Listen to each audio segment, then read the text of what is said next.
ఇదివరకు ఎన్టీ రామారావు గారు, చంద్రబాబు నాయుడు గారు కూడా ప్రతి సంవత్సరం కూడా ఉగాది పండుగ రోజునే ఈ ఫిల్మ్ అవార్డ్స్ అనేది ఇవ్వటంతో ఒక హ్యాబిట్గా పెట్టుకున్నారు. కొన్ని బాగా చేశారు.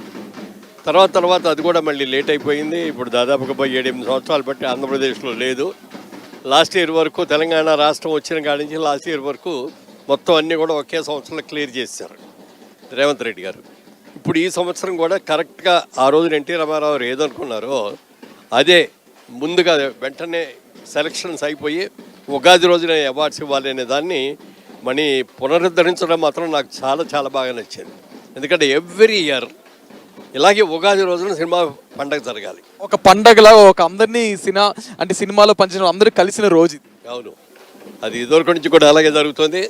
ఇప్పుడు కూడా అలా జరగాలని కోరుకుంటున్నా. ఇదే సందర్భంగా నేను ముఖ్యమంత్రి గారికి నా విన్నపం ఏమిటంటే, సినిమాల్ని తెలంగాణ గద్దర్ అవార్డ్స్ అని స్టార్ట్ చేశారు, వెరీ గుడ్. అలాగే నాటకాలు ఇదివరకు నాటకాలు కూడా ఇచ్చాం ఆంధ్రప్రదేశ్లో నంది అవార్డ్స్లో. అలాగే టీవీ అవార్డ్స్ ఇచ్చాం.